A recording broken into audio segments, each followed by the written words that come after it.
Hi and welcome to video 4, and I've written up here some potential questions that you may have, and I'm sure you have more questions which you can send in via email to us at GPM. Some of the questions then, the FFA jar, the Financial Freedom Account jar. Do you remember I said in the previous video, if let's say you earn $1,000, and that by the way is after tax, remember it's after tax, then you start putting your 10% into the jars, 50% necessities and so on. And with the FFA jar, because it's such an important jar, it is suggested that you put in money each day. For example, I'll put in, shall we say in American terms, $1 a day.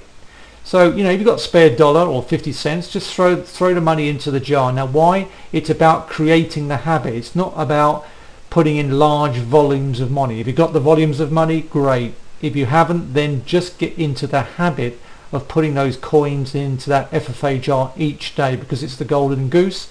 And as I say, once you start doing that, it's kind of like the universe is like, in a way, observing what you're doing, and you will bring in more potential money into your life by doing that. It's amazing how that works.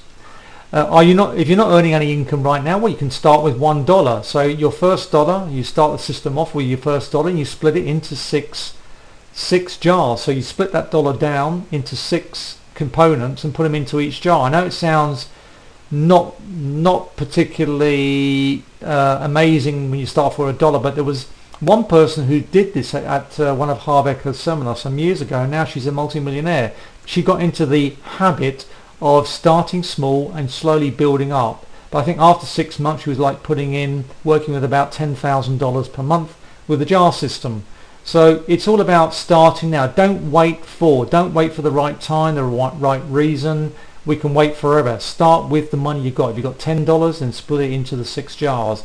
And remember, put a little bit of money into the FFA jar each day. Can I start with less than 6 jars? Yep, I started with the FFA jar, the play jar and the education jar when I got going. I just wanted to focus on the 3 jars and get into the hang of the system. So you can start with 3 jars and then work your way up, but ideally it's great to work with the 6 jars. Okay, so that's up to you.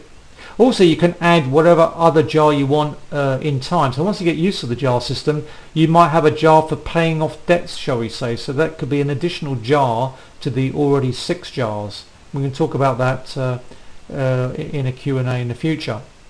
What about creating 6 bank accounts instead? Well, I suggest you start the jars off, see the money building up in the jars. It's great when you have a visual view of money, dollars, cents going into those jars and sort of filling up. And perhaps at the end of the month or at the end of a couple of months, you can then start opening up bank accounts, 6 bank accounts, one at a time, or you can have one account which will automatically send 10% each into each individual account, be it for the FFA account or the play account or the education account. So the jars can be represented in the form of that. And then managing the money for couples, yes, that can be done. It's very important to make a decision. If you pool your money, make sure that you designate a specific amount of money that each partner will take as individual money prior to splitting the money into combined accounts. So you've got 2 systems, individual jars for each partner, plus a combined system of jars as well. It's something that we can talk about in a perhaps as a Q&A at a later stage. If you have any questions around managing money for couples, I'd love to answer those.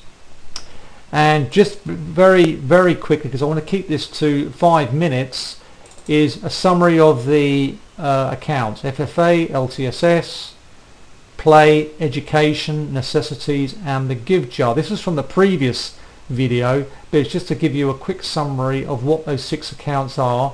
And as I say, you can work with 5% initially on giving, because we give our time and energy. You don't necessarily have to give 10%, work with 5%.